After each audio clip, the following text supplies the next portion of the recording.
Hi everybody, নিউট্রিশাসতে আপনাদেরকে আরো একবার ওয়েলকাম জানাই। তবে আজকে যে ব্লগটা আমি বানাচ্ছি সেটা কোনো ডায়েট রিলেটেড ব্লগ নয়, এটা বেসিক্যালি একটা ট্রাভেল ব্লগ হতে চলেছে।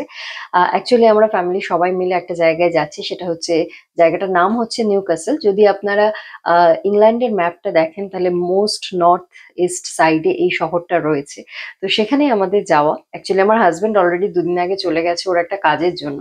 তো আমরা আজকে যাচ্ছি, ওকে জয়েন করব। আমি আমার মেয়েকে নিয়ে সেখানে যাব। তো তার জন্য আমি এই মুহূর্তে রয়েছি গ্লাসগোতে, যেটা স্কটল্যান্ডে অবস্থিত আর কি। তো গ্লাসগো থেকে আমাকে ট্রেন ধরে এডিনবরা যেতে হবে এবং সেখান থেকে আমরা পৌঁছবো হচ্ছে নিউ ক্যাসলে। তো চলুন যেতে যেতে বাকি কথা হবে, ভিডিওটা দেখতে থাকুন। তো এই মুহূর্তে আমরা বাড়ি থেকে বেরিয়ে বাস স্টপে এসে গেছি। এখানে আমরা বাসের জন্য ওয়েট করছি। এখান থেকে আমরা বাস ধরে সরাসরি যাব Glasgow queen street station. Finally আমরা বাসে উঠে পড়েছি এবং স্টেশনের উদ্দেশ্যে রওনা দিয়ে দিয়েছি।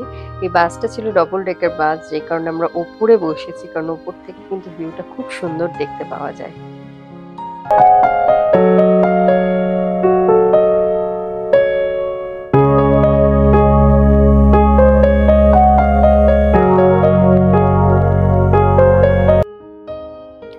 তো ফাইনালি আমরা গ্লাসগো কুইন স্ট্রিট স্টেশনে এসে গেছি, আপনারা দেখতে পাচ্ছেন। এখান থেকে আমরা এডিনবরার ট্রেন ধরবো।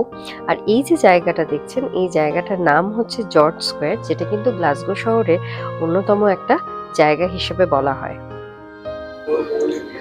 সো ফাইনালি আমরা এসে গেছি কুইন স্ট্রিট স্টেশনে।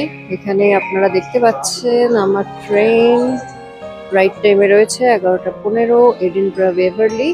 সো আপাতত আমরা ওয়েট করছি ট্রেন এলে ট্রেনে আমরা উঠবো।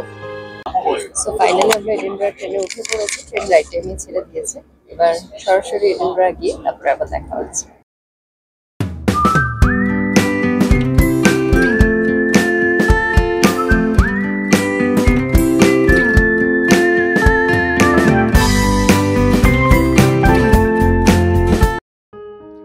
তো ফাইনালি আমরা এডিনবরাতে এসে গেছি। এবার আমরা ওয়েট করছি আমাদের নেক্সট ট্রেন, যেটাতে করে আমরা নিউ ক্যাসলে যাব। আর এই যে জায়গাটা দেখছেন, এটা হচ্ছে এডিনবরা ওয়েভারলি স্টেশনের ওয়েটিং এরিয়া, যেটা কিন্তু খুব সুন্দর। সো ফাইনালি আমরা নিউ ক্যাসলের ট্রেনে উঠে পড়েছি, যেটা অলরেডি ছেড়েই দিয়েছে, আপনারা দেখতে পাচ্ছেন। এবার সরাসরি নিউ ক্যাসলে গিয়ে দেখা হচ্ছে।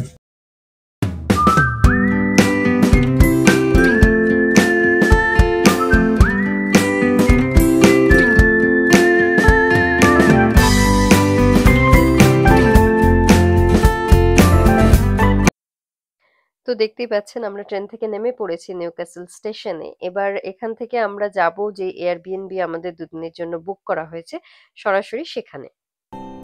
তো ফাইনালি আমরা স্টেশন থেকে বেরিয়ে গেছি এবং বেরিয়ে যেটা আমরা ডিসাইড করেছি যে আমাদের যে এয়ারবিএনবি প্রপার্টিটা বুক করা আছে সেটা স্টেশন থেকে খুব বেশি দূর না, ওয়াকিং ডিস্টেন্সে 15 থেকে 20 মিনিট মতন।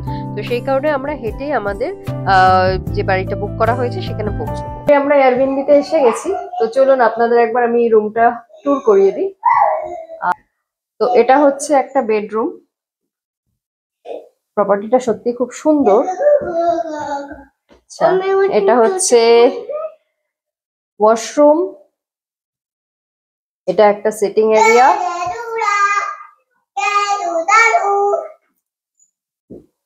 যেখানে আমার মেয়ে লাফালাফি করছে।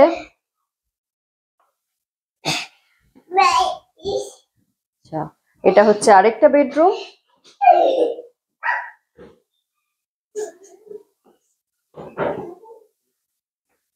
আর এটা হচ্ছে কিচেন এরিয়া। তো আজকে মোটামুটি সারাদিন জার্নি করতে করতে কেটে গেছে। তো স্বভাবতই আমরা সবাই খুব টায়ার্ড। তো আপাতত আজকে ভিডিওটা এই অবধি থাকলো। কাল থেকে আমাদের নিউ ক্যাসলের জার্নি শুরু হবে এবং অবশ্যই আপনারাও আমাদের সাথে এই জার্নিতে সামিল হবেন। বাট আজকের ভিডিওটা এই অবধি, আশা করি আপনাদের ভালো লেগেছে। থ্যাংক ইউ সো মাচ আপনাদের প্রত্যেকের অ্যাটেনশন দেওয়ার জন্য। ভালো থাকবেন, সুস্থ থাকবেন, বাই।